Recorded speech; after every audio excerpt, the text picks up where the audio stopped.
Buenos días, somos José María de Polla Gutiérrez y Antonio Navarro Benítez y vamos a presentar Big Data. Esta presentación consta de una portada y un índice, además de que se hablará de qué es el Big Data y sus Vs, su historia, tipo de datos y captura, transformación y almacenamiento, análisis y visualización, algunos de sus usos y un ejemplo de su poder. Bien, lo primero que vamos a ver es qué es el Big Data. Vamos a ver una pequeña introducción y vamos a ver que el Big Data es una gran cantidad de datos que pueden ser estructurados o no estructurados, que ya veremos luego lo que es. Generalmente lo primero en lo que nos fijamos en el Big Data es que tenemos una gran cantidad de datos y una cosa en la que no nos solemos fijar mucho es cómo nos encargamos de que esos datos los podamos leer, los podamos organizar. En este trabajo vamos a entender eso. Y vamos a tener que tener en cuenta las tres Vs del Big Data, que son el volumen, que son la cantidad de datos que son originados y almacenados, la velocidad con la que se tratan, crean y procesan estos datos y almacenan, y la variedad de datos que tenemos, porque tenemos de distintas fuentes, de distintos tipos de datos. Aparte de eso, hay otras Vs que tenemos que tener en cuenta, como si son fiables los datos, si son de calidad, si son viables en el sentido de que no, los modelos que vayamos obteniendo no son fijos en el tiempo y van cambiando y vamos a tener que ir actualizando los datos. Y la forma en la que los mostramos, además del valor que posee.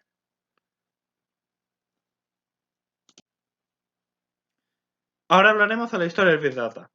Se empezó a desarrollar sobre todo en la década de los 60 y los 70, junto a los primeros centros de datos y los desarrollo de la fase de datos relacionales.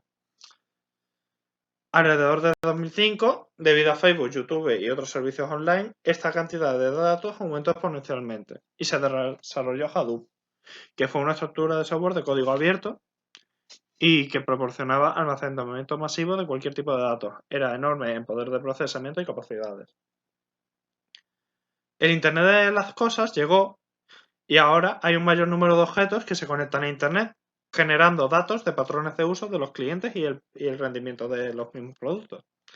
El cloud computing ha ampliado sus posibilidades y la nube, que consiste en el cloud computing, es realmente flexible donde los desarrolladores pueden incorporar clústeres.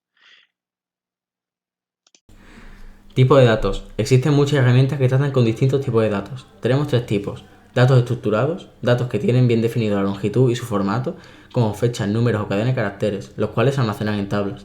Por ejemplo, la base de datos relacionales o los almacenes de datos. Datos no estructurados. Son datos en el formato tal y como fueron recolectados, sin seguir ningún formato específico. No se pueden almacenar dentro de una tabla al no poder separarse su información en tipos básicos, como por ejemplo PDF, multimedia, correos, etc. Datos semiestructurados. Consisten en datos que no se limitan a campos determinados, pero que contienen marcadores para separar diferentes elementos. Es una información algo extraña como para tratarse de forma estándar. Poseen sus propios metadatos semiestructurados. Por ejemplo, las hojas de cálculo, HTML, XML y JSON. Captura de datos. La información se crea constantemente día a día. Nosotros con nuestro móvil creamos inconscientemente datos a cada momento. Por ende, debemos catalogar bien la procedencia de estos datos en distintas categorías, como por personas, al enviar correos electrónicos o mensajes por cualquier red social, usar Twitter u otras cosas como responder encuestas por la calle, son cosas que hacemos a diario que crean nuevos datos. A partir de transacciones, facturar las llamadas por teléfono, las conexiones a redes wifi públicas, pagar con tarjeta o realizar transacciones entre cuentas bancarias genera información que tratada puede ser datos relevantes. Pues al ingresar dinero no se guarda solo la cantidad que se ingresa, también se obtendrá información por el mero hecho de ingresarla, como la hora, el momento, el lugar y entre quienes surge esa transacción. Mercadotecnia electrónica y web. Al navegar por internet generamos muchísimos datos. Los propios usuarios son creadores de contenido al interaccionar con la web. Interacción máquina-máquina. Son datos recogidos a partir de métricas obtenidas desde dispositivos como por ejemplo sensores de calor, luz, presión o temperatura, o incluso el GPS que transforma esta magnitud de física o química y las convierten en datos. Datos biométricos provienen de servicios de seguridad, defensa o inteligencia. Al generarse datos de escáneres de retina, huellas o lectores de cadenas de ADN, se obtienen datos biométricos de las personas que lo utilizan. Bien, vamos a hablar de la transformación y el almacenamiento de los datos. Cuando hayamos encontrado los datos y las fuentes de los datos, tendremos que organizarlos porque no estarán en el mismo archivo, ni las mismas fuentes, ni nada. Entonces, tendremos que recogerlos en un mismo lugar y darles formato para que sea más ordenado. Utilizaremos las herramientas de la ETL, que sirve para extraer, transformar y cargar estos datos desde distintas fuentes y sistemas. Luego de eso se transformarán y se cargarán en una base de datos o en un almacén. Por ejemplo, una de las aplicaciones que podemos usar es el Spoon. Ahora hablaremos del almacenamiento no SQL, que nos provee de un sistema de almacenamiento flexible y concurrente que fácilmente y más rápido nos permite manipular grandes cantidades de información. Dentro de este hay varios tipos. Los datos que se almacenan, los datos clave-valor, que se almacenan de forma similar a los mapas y diccionarios, que se acceden a través de una clave. Los documentales, que si en el anterior no se requería una estructura de datos concreta, en este caso guardamos datos semiestructurados. Se parece generalmente al clave-valor. En grafo, las bases de datos en grafo rompen con la idea de las tablas que teníamos anteriormente y se basan en grafos donde se establece que la información son los nodos y las relaciones las aristas. Similar al modelo de base de datos relacional. Y orientado a columnas, se parece al documental, solo que se almacenan los datos con tendencia a escalar horizontalmente. Y lo que permite guardar diferentes atributos y objetos bajo una misma clave. Para finalizar, hablaremos del análisis de los datos, que nos permite encontrar ciertos comportamientos que podamos usar en nuestro beneficio. Hay varios tipos de análisis, entre ellos la asociación, que nos permite encontrar relaciones entre variables, la minería de datos, que usaremos para encontrar comportamientos predictivos y predecir qué puede pasar en un futuro con estos datos, agrupar los datos para dividir grandes grupos de individuos en grupos más pequeños y análisis de textos, que gran parte de estos datos generados por las personas son textos como correos, búsquedas web y contenidos. Aparte de eso, tenemos que ver cómo visualizaremos estos datos.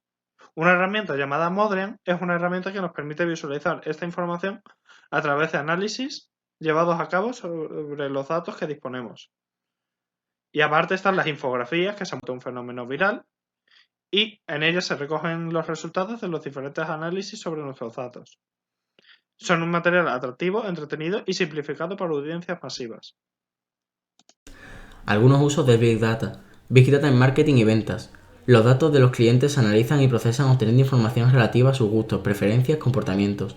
Así se pueden clasificar o segmentar a los mismos en diferentes categorías y utilizar modelos predictivos para que las organizaciones puedan tener indicaciones de aceptación de sus productos, potenciales ventas. Estos datos son los que damos cada vez que aceptamos las cookies en Internet. Big Data para la lucha contra el crimen. En Estados Unidos, los cuerpos y fuerzas de seguridad disponen de aplicaciones que, haciendo uso del Big Data, pueden predecir la probabilidad con que se puede producir un crimen en una zona determinada. Con ello, han desarrollado un determinado atlas de riesgo. Big Data en deportes. En NBA y la NFL se emplean aplicaciones que hacen uso de los macrodatos para definir las estrategias a utilizar en un partido, prevenir lesiones a los jugadores y conocer las preferencias de los aficionados.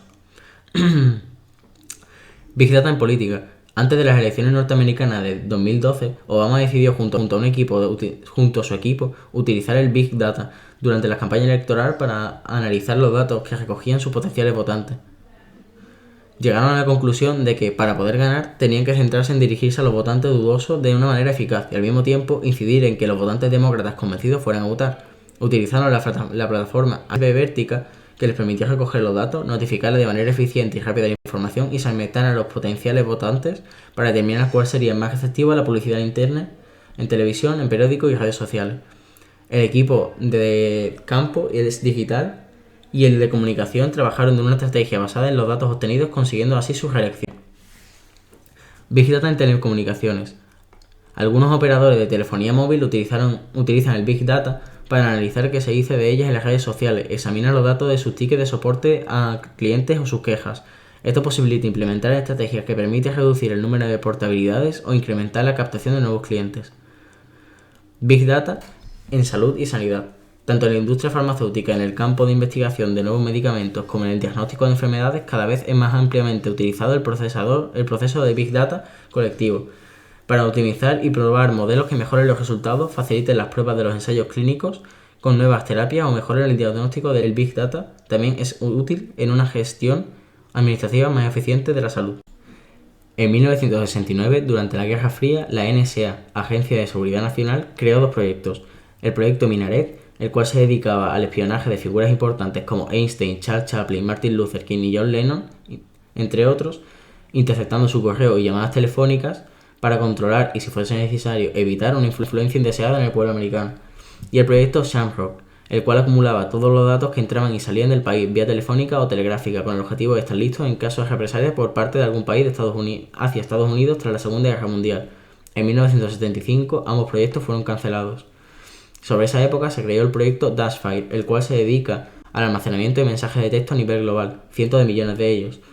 Este proyecto es dirigido por la NSA y la GCHQ, Cuartel General de Comunicaciones del Gobierno.